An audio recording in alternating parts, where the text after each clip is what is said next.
Mr. President. Bismillah ar-Rahman ar-Rahim. Can I first say that this is my third meeting with you, Mr. President. First was one in April. Then I met you in New York for a brief while in Bishkek, and now this meeting. We discussed bilateral relationship, trade, how we can help each other. We have very strong old ties between Iran and Pakistan. Pakistan still remembers how Iran stood with us in 1965 when Pakistan was facing hostility. Mr. President, I especially want to thank Iran, the government of Iran, for supporting the people of Kashmir. As we all know, 8 million Kashmiris have been put under curfew for over 2 months. And I really want to thank Iran the way it spoke out for this big humanitarian disaster that is unfolding in India. So I want to thank you. Mr. President, the main reason I came over with my delegation was that we do not want a conflict in this region. Pakistan suffered 70,000 casualties in the last 15 years in the war on terror. Afghanistan is still suffering, people of Afghanistan. Syria, terrible devastation taking place there. So we do not want another conflict in this part of the world.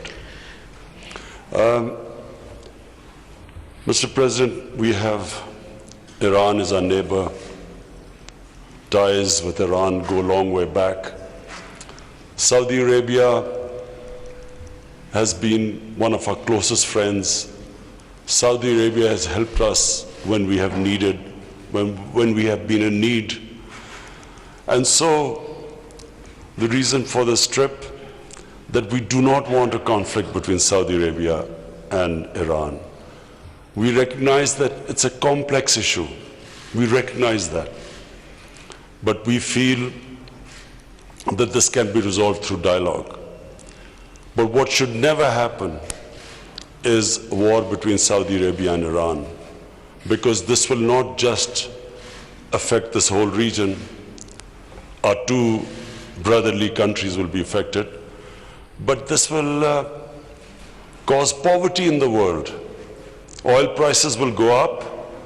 Countries which should be spending money on their human beings will end up spending money on buying expensive oil. So it will create poverty. So not just from Pakistan point of view, from all developing countries' point of view, that whatever it takes, we must never allow this conflict to take place, because we know, Mr. President, there is a vested interest that wants this conflict to take place. This trip, and inshallah the trip when I go to Saudi Arabia on Tuesday, I want to stress, is purely a Pakistan initiative. It's an initiative taken by us. We haven't been asked by anyone to do this. It is our initiative, and I repeat, because it is imperative that we do not allow a conflict to take place, because, and I again repeat, there's a vested interest that wants this to happen. And so I've been very encouraged talking to you, Mr. President. I feel encouraged, and I go in a very positive frame of mind to Saudi Arabia, and we will act, I repeat, as a facilitator, not a mediator, a facilitator. We would like to facilitate talks, as you mentioned during our conversation. In the past, Pakistan has hosted Saudi Arabia and Iran in Islamabad in the past to iron out your differences. And so we are again willing to do the same thing. We again want to facilitate our two brotherly countries to iron out your differences. And I repeat again, it's complicated, it's complex, but I feel it's possible to resolve these differences. And finally, Mr. President, when we were in New York, President Trump spoke to me, and he wanted to facilitate us to facilitate some sort of a dialogue between Iran and the United States. We discussed things in details. I